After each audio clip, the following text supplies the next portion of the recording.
Vous écoutez le journal du télétravail de Management. Je suis Lomique Guillot, rédacteur en chef du magazine Management, et je suis très heureux de vous retrouver pour un nouvel épisode de ce podcast quotidien consacré au télétravail et aux meilleures façons d'organiser le travail à la maison. Aujourd'hui, dans ce podcast, nous allons parler de podcast. Oui, façon Inception. C'est parti. C'est le journal du télétravail.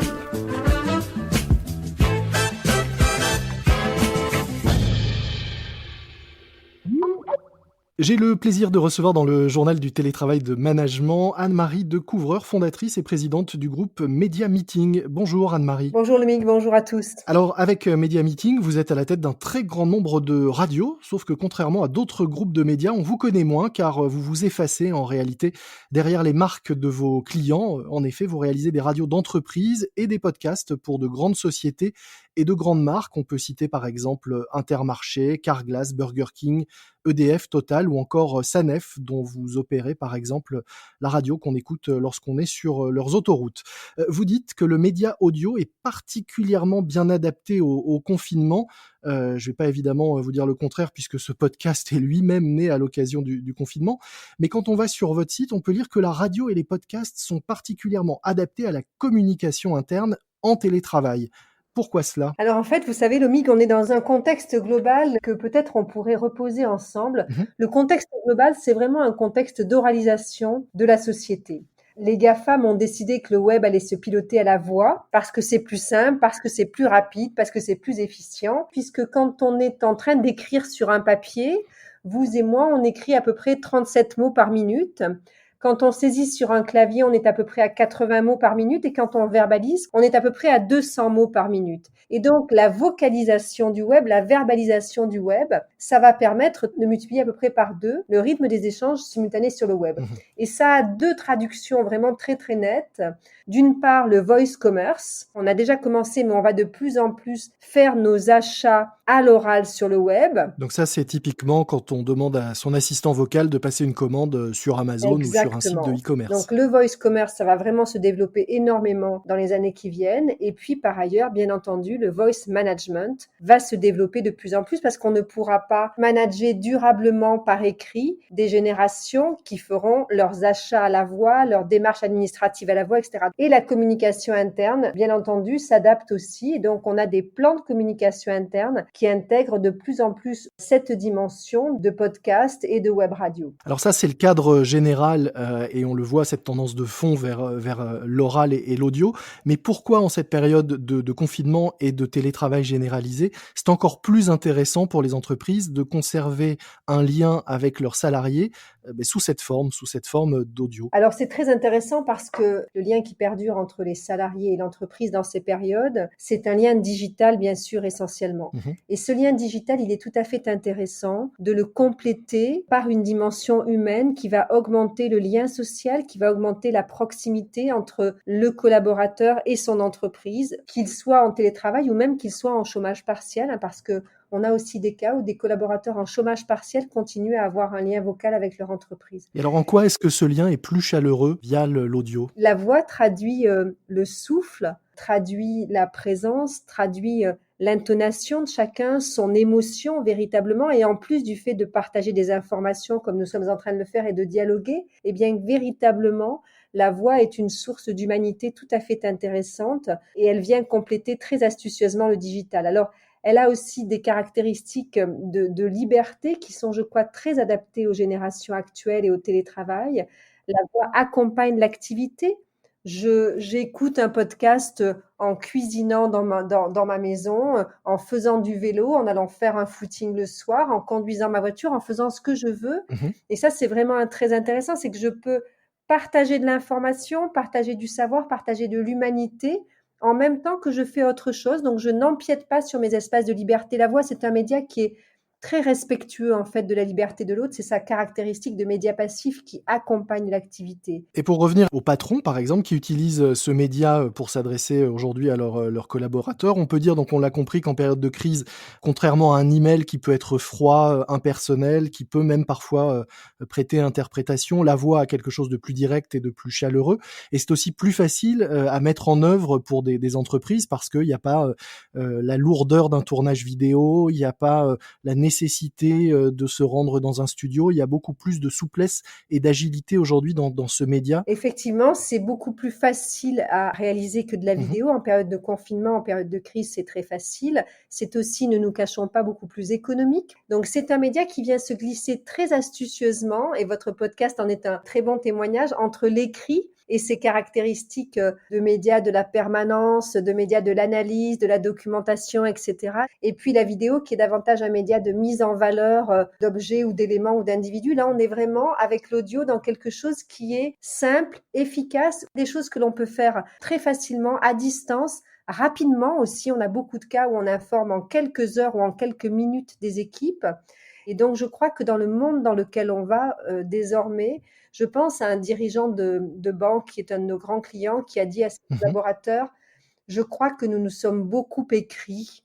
Il est temps désormais de se parler. Est-ce que vous pourriez nous donner quelques exemples d'entreprises pour lesquelles vous réalisez soit des radios internes, notamment en cette période spéciale là, du confinement, et des podcasts qui les accompagnent dans leur communication de crise? Je vais faire simple, mais on a 2 types de projets aujourd'hui. Dans les projets de confinement, on a des projets de communication managériale. On a des dirigeants qui ont besoin de passer de l'information, de l'actualité chaude et très importante à des managers ou à des collaborateurs. Donc là, on a effectivement des podcasts de jour comme de nuit sur de l'actualité d'importance que l'entreprise doit partager pour véritablement traverser ces étapes de confinement. Et puis, on a aussi des projets qui sont davantage des projets d'animation, de partage d'expériences, voilà. Et puis, ces projets, on les retrouve dans tout type de secteur d'activité. Je vais prendre 2 ou 3 exemples totalement différents. Il y a des secteurs d'activité qui surchauffent, qui doivent, par exemple, proposer des millions de repas supplémentaires aux Français chaque semaine. Je pense à notre grand client Intermarché, par exemple, qui nous a confié des podcasts de communication managériale. Et véritablement, Thierry Cotillard, le dirigeant d'Intermarché, est emparé de ce média et partage vraiment sa stratégie, sa communication, ses orientations de crise véritablement. Et c'est comme ça qu'il pilote l'animation, je dirais, de leur communication de confinement. On va prendre un autre exemple très différent. Le laboratoire Ipsen, par exemple, a choisi de mettre en place un programme de podcast, d'information, d'animation et de dialogue pour accompagner l'activité des collaborateurs qui sont en télétravail.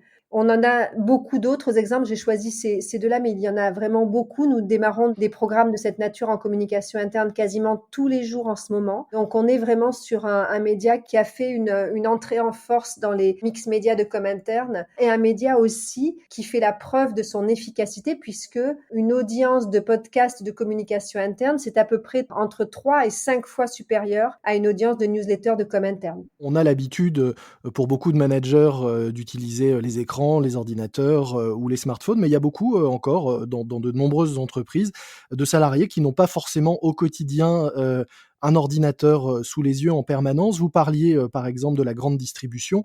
On peut imaginer l'intérêt d'un podcast diffusé dans un magasin avant l'ouverture ou dans un restaurant, dans une chaîne de restauration rapide par exemple.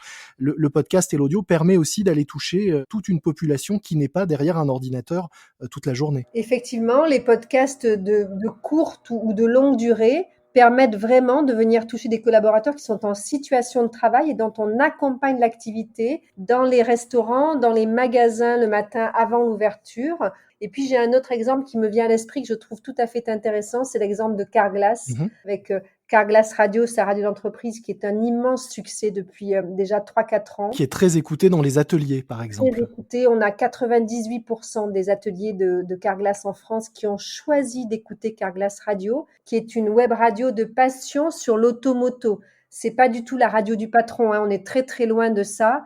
C'est vraiment une radio qui a été conçue pour les collaborateurs, avec les collaborateurs. Ils ont des systèmes de dédicaces, ils ont des systèmes de commentaires, etc. Ils peuvent choisir des titres musicaux s'ils le souhaitent. Donc, on est vraiment dans une radio de passion pour cette communauté de salariés qui est passionnée par l'automoto.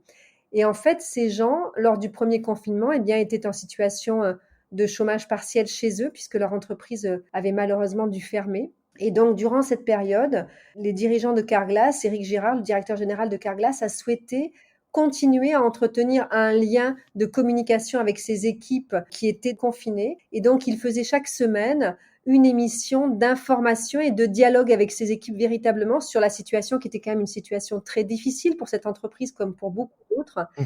Et nos indicateurs d'audience nous ont montré que 50% des collaborateurs en chômage partiel se connectaient depuis chez eux avec leur propre device pour écouter et pour partager des informations sur leur entreprise. Donc, on est vraiment dans quelque chose de tout à fait nouveau. Oui, là, c'est la vraie création d'un média interne, on peut le dire. Là. C'est la vraie création d'un lien nouveau entre une direction, entre une entreprise et des équipes. Alors, pour ceux qui nous écoutent et qui auraient envie de tenter de communiquer via ce nouveau mode de communication, quels seraient vos 3 conseils, les 3 choses à faire si on veut lancer un podcast de communication interne, qu'on fasse appel à vous ou pas, et l'erreur à ne pas commettre? Je fais souvent cette plaisanterie à nos clients. Je leur dis souvent, si vous avez peu d'informations à communiquer, si vous avez peu de sens à véhiculer, faites plutôt de la vidéo, ça se verra moins. Le podcast est un média qui est vraiment un média dans lequel il faut injecter du sens, de la proximité, du propos. Enfin, il faut qu'il y ait de la matière pour un podcast. Pas de l'information qui a déjà été diffusée 3 fois ailleurs. Hein. Ça n'a pas besoin de se retrouver dans un podcast. Et puis, deuxième type de contenu possible, du contenu émouvant, de l'émotion, du témoignage, du partage d'expériences. Le podcast est le média des belles histoires véritablement. Mmh. Et probablement, l'erreur que je recommanderais d'éviter, c'est de penser que ce média est vraiment très facile à travailler. Encore une fois, c'est le contraire de ça.